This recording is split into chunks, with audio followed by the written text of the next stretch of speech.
visitor. It's rather late to be here, don't you think? You don't know where you are? Well, you're in the Cosmic Cabin's library. What is the Cosmic Cabin? Well, in plain terms, it's my abode. I live here. Based off that, I'm going to assume you're not from around here. How did you get here, stranger? You were about to fall asleep and then a portal opened. Well, it seemed the void had other plans for you. I can help you return back to your home, but you'll have to forgive me, as I am completely exhausted. It is rather late in the night. You should also probably get some sleep. There are some couches behind you that you may rest upon for the night. Don't worry, they have pillows and blankets. I often use them when reading. Well, I could probably help with that. Light sleeper, huh? I know your pain. We do have some storybooks if you think those will help. I could always read you one. Alright, we'll give it a try. Don't blame me if it doesn't work, though. I'll get you some of my favorites. My parents read these to me when I was little. They always helped me pass out. Alright, let's see here. The Tale of the Velveteen Rabbit. Here was once a Velveteen Rabbit, and in the beginning, he was really splendid. He was fat and bunchy, as a rabbit should be. His coat was spotted brown and white. He had real thread whiskers, and his ears were lined with pink sateen. On Christmas morning, when he sat wedged on the top of the boy's stocking, with a sprig of holly between his paws, the effect was charming. There were other things in the stocking, nuts and oranges, and a toy engine, and chocolate almonds, and a clockwork mouse. But the rabbit was quite the best of all. For at least 2 hours, the boy loved him, and then aunts and uncles came to dinner, and there was a great rustling of tissue paper and unwrapping of parcels. And in the excitement of looking at all the new presents, the Velveteen Rabbit was forgotten. For a long time, he lived in a toy cupboard, or on the nursery floor, and no one thought very much about him. He was naturally shy, and being only made of velveteen, some of the more expensive toys quite snubbed him. The mechanical toys were very superior, and looked down upon everyone else. They were full of modern ideas, and pretended they were real. A model boat, who had lived through 2 seasons, and lost most of his paint, caught the tone from them, and never missed the opportunity of referring to his rigging in mechanical terms. The rabbit could not claim to be a model of anything, for he didn't know that real rabbits existed. He thought that they were all stuffed with sawdust, like him, and he understood that sawdust was quite out of date, and should never be mentioned in modern circles. Even Timothy, the jointed wooden lion who was made by the disabled soldiers, and should have had broader views, put on airs and pretended he was connected with government. Between them all, the poor little white rabbit was made to feel himself very insignificant and commonplace, and the only person who was kind to him at all was the skin horse. He was so old that his brown coat was bald in patches, and showed the seams underneath, and most of the hairs in his tail had been pulled out to make string bead necklaces. He was wise, for he had seen a long succession of mechanical toys arrive to boast and swagger, and by break their mansprings and pass away. and he knew that they were only toys, and they would never turn into anything else, for nursery magic is very strange and wonderful, and only those playthings that are old and wise and experienced, like the Skin Horse, understood all about it. "What is real?" asked the rabbit one day, when they were lying side by side near the nursery fender, before Nana came in to tidy the room. "Does it mean having things that buzz inside you and a stick-out handle?" "Real isn't how you're made," said the Skin Horse. "It's a thing that happens to you. When a child loves you for a long, long time, not just to play with, but really loves you, then you become real." "Does it hurt?" asked the rabbit. "Sometimes," said the Skin Horse, for he was always truthful. "When you are real, you don't mind being hurt." "Does it happen all at once, like being wound up?" he asked. "Or is it bit by bit?" "It doesn't happen all at once," said the Skin Horse. "You become. It takes a long time. That's why it doesn't often happen to people who break easily, or have sharp edges, or who have to be carefully kept. Generally, by the time you are real, most of our hair has been loved off, and your eyes drop out, and you get loose in the joints and very shabby. But these things don't matter at all, because once you are real, you can't be ugly, except to people who don't understand." "I suppose you're real," said the rabbit. And then he wished he had not said it, for he thought the Skin Horse might be sensitive, but the Skin Horse only smiled. "The boy's uncle made me real," he said. "That was a great many years ago, but once you are real, you can't become unreal. It lasts for always." The rabbit sighed. He thought it would be a long time before this magic called real happened to him. He longed to become real, to know what it felt like, and yet the idea of growing shabby and losing his eyes and whiskers was rather sad. He wished that he could become it without these uncomfortable things happening to him. There was a person called Nana who ruled the nursery. Sometimes she took no notice of the playthings lying about, and sometimes, for no reason whatever, she went swooping around like a great wind and hustled them away in cupboards. She called this tidying up, and the playthings all hated it, especially the tin ones. The rabbit didn't mind it too much, for whenever he was thrown, he came down soft. One evening, the boy was going to bed, but he couldn't find the china dog he always slept with. Nana was in a hurry, and it was too much trouble to hunt for the china dog at bedtime. So she simply looked around her, and seeing the tiny cupboard door stood open, she made a swoop. "Here," she said, "take your old bunny. He'll do to sleep with you." And then she dragged the rabbit out by one ear and put him into the boy's arms. That night, and for many nights after that, the Velveteen Rabbit slept in the boy's bed.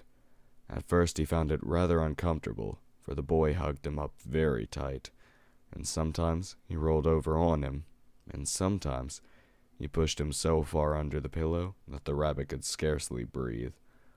And he missed, too, those long moonlight hours in the nursery, when the house was silent, and his talks with the Skin Horse.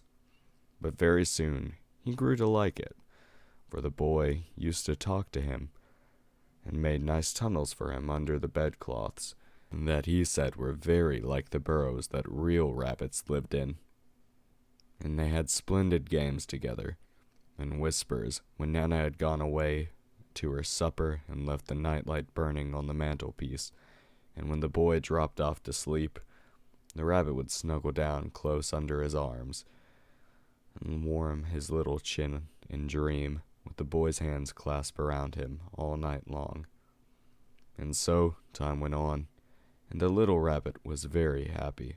So happy that he never noticed how his beautiful velveteen fur was getting shabbier and shabbier, and his tail was coming unsewn, and all the pink rubbed off his nose where the boy had kissed him. Spring came, and they had long days in the garden, for wherever the boy went, the rabbit went too. He had rides in the wheelbarrow, and picnics in the grass, and lovely fairy huts built for him under the raspberry canes, behind the flower border. And once, when the boy was called away suddenly to go out to tea, the rabbit was left out in the lawn long after dusk, and when Nana had come to look for him with a candle, because the boy couldn't go to sleep unless he was there, he was wet through with dew and quite earthy from diving into the burrows the boy had made him in the flower bed, and Nana grumbled as she rubbed him off with the corner of her apron. "You must have your old bunny," she said. "Fancy all that fuss for a toy." The boy sat up in bed and stretched out his hands. "Give me my bunny," he said. "You mustn't say that. He isn't a toy. He's real."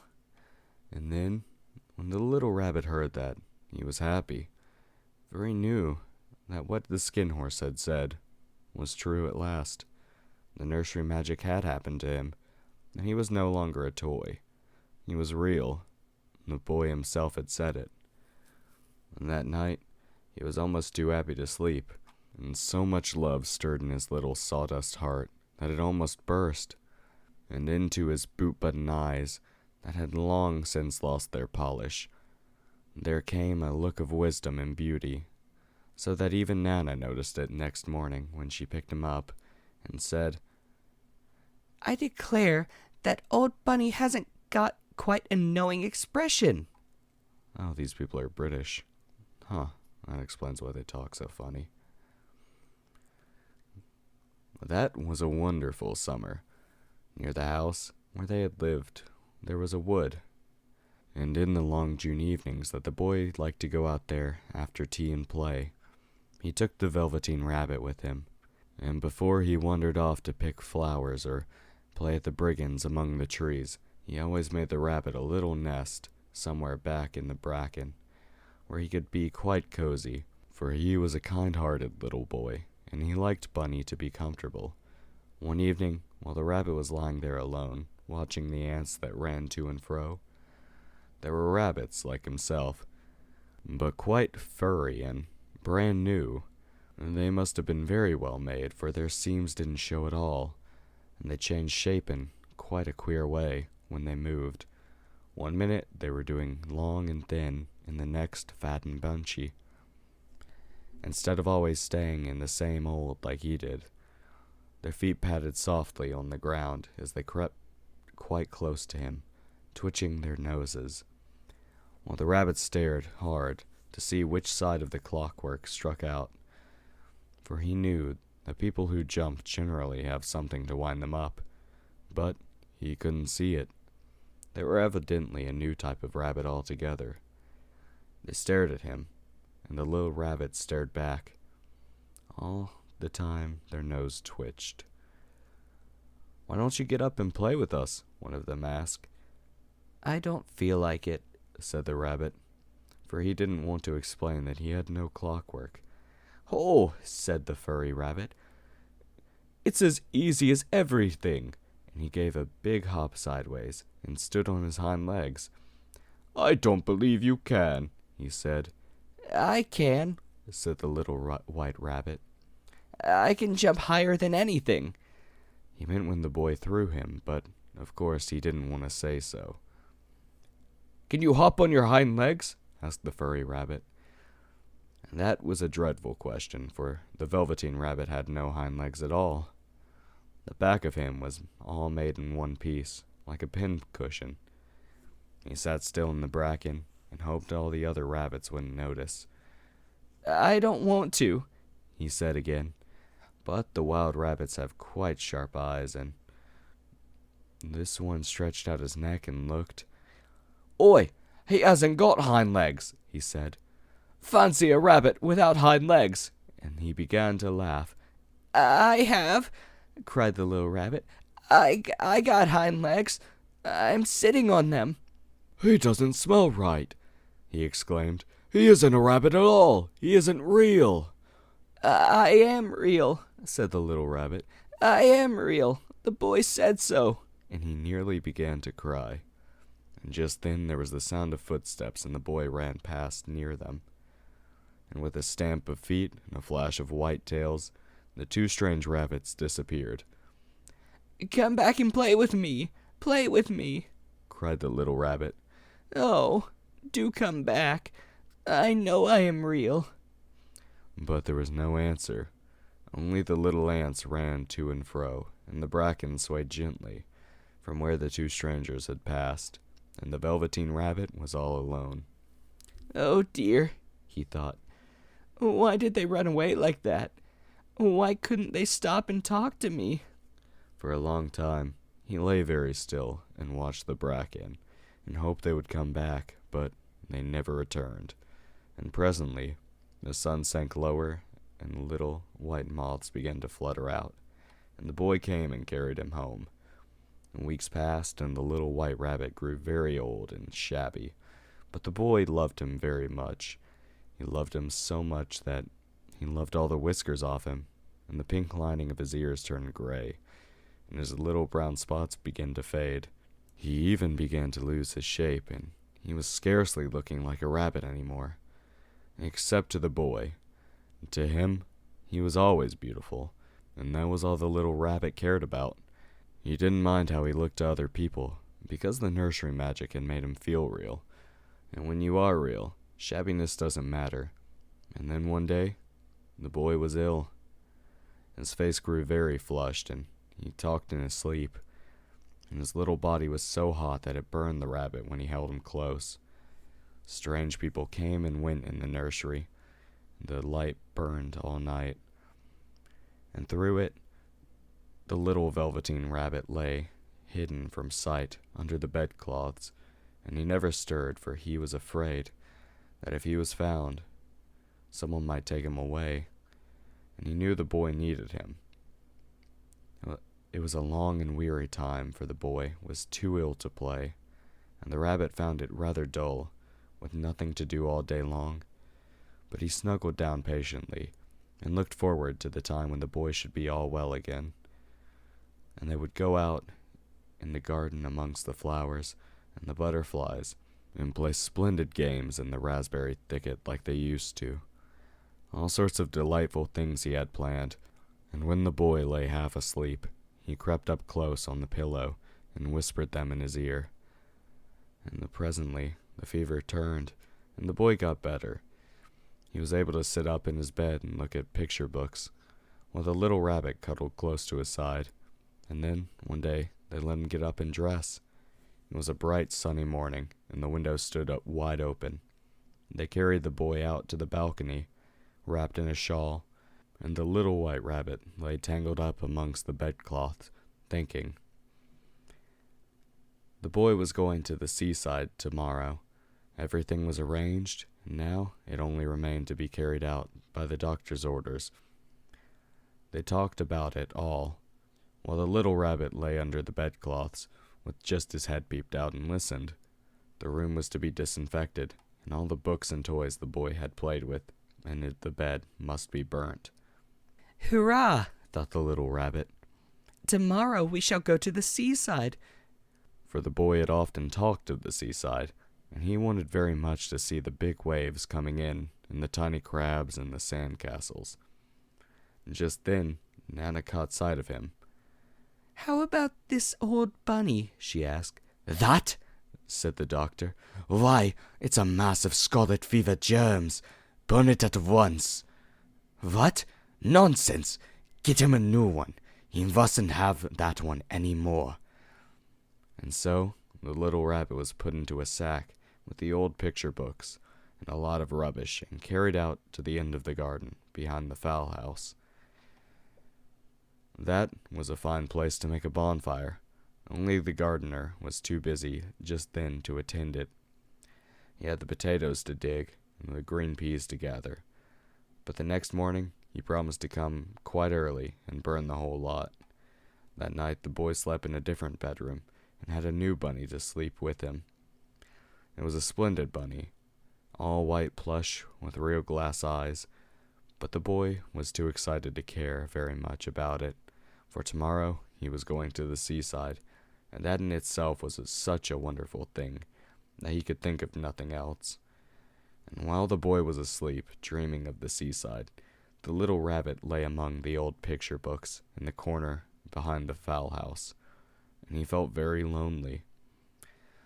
The sack had been untied, and so by wiggling a bit, he was able to get his head through the opening and look out. He was shivering a little, for he had always been used to sleeping in a proper bed, and by this time his coat was worn so thin and threadbare from hugging that it was no longer any protection to him.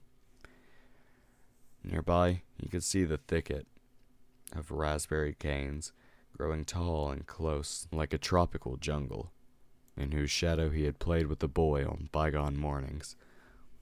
He thought of those long sunlit hours in the garden, how happy they were, and great sadness came over him. He seemed to see that all passed before him, each more beautiful than the other, the fairy huts and the flower bed, the quiet evenings in the wood where he lay in the bracken, and the little ants that ran over his paws, the wonderful day when he first knew that he was real. He thought of the skin horse, so wise and gentle, and all that he had told him. Of what use was it to be loved and lose one's beauty and become real if it ended like this?